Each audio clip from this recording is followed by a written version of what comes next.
Ganache, that is everybody's ultimate chocolate frosting and also the easiest one to make. It only requires 2 ingredients: the best chocolate, which is between 60 and 62% because a higher percentage will make it too stiff, and heavy cream. I also like to add a little vanilla, unless I'm using a really excellent chocolate that already has vanilla in it. I also like to add a little liqueur to give it a heightened flavor. But if you're not adding the liqueur, you should add extra cream, because too stiff a ganache, even though it goes on the cake beautifully, when you cut the cake, it separates from it. We start with chocolate that has been chopped or broken. It doesn't have to be broken too finely, but if you put huge chunks in the food processor, it will get stuck between the blade and the bowl.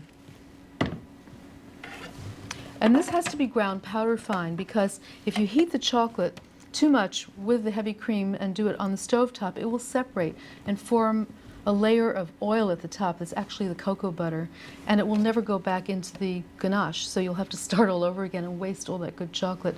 But by doing it in the food processor and grating it really finely and then putting hot cream on top, perfect every time. Now this makes a lot of noise, so while the food processor is going, I'm going to be silent because you won't hear me over it. We now have the chocolate that's pulverized to really powder fine in the food processor. I'm going to add the heavy cream that has just been brought to the boiling point. It's called scalding. Little bubbles form around the edge. That way it doesn't take away the flavor of the cream by boiling it, but it's hot enough to melt the chocolate. So I'm going to add it with the motor on, and again, you will not be able to hear me, so I'm going to pause talking for a moment.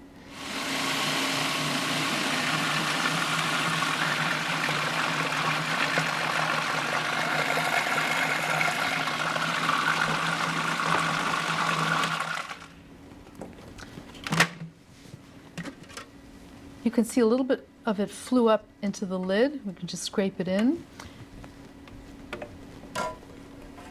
and stir down the part that's up at the top. Look what a beautiful shiny mixture this is. But you can see, even though it hasn't cooled yet, it's already fairly thick. That's because it isn't finished yet. At this point, either we're going to add 2 tablespoons, that's 1 ounce of heavy cream, or 1 ounce, 2 tablespoons of liqueur. And you'll notice that I have it covered with plastic wrap because liqueur is very volatile. That's why we don't add it in the beginning with the cream. We don't want it to evaporate. It's too good and it's too expensive. And I can just add it at this point. So you never want to add liquid to chocolate because it will not ever be smooth again. But now that the cream has been added and in sufficient quantity to smooth out the chocolate, you can add the liqueur, just pulse it in.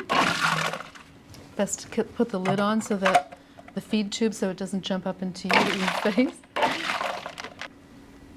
I'm adding 2 teaspoons of the vanilla, and I wouldn't recommend doing it directly over the processor unless you have very steady hands. Pour it into a beaker and then add it from the beaker. And just pulse it in.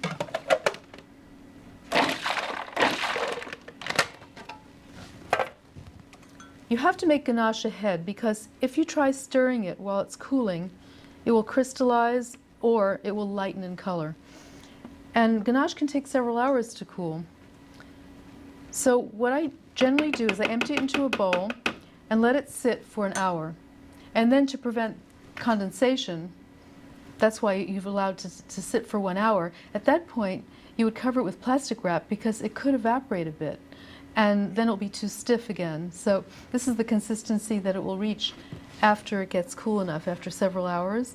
You can even refrigerate it to speed it at that point, but don't stir it at all because you want it to be smooth and creamy, like this. And ganache can keep at room temperature for 3 days. It can keep in the refrigerator for 5 days, and it can keep for months frozen. So it's hard not to take a lick, but this is really the most fantastic frosting that you can ever taste. And the better the chocolate, the more delicious it will be.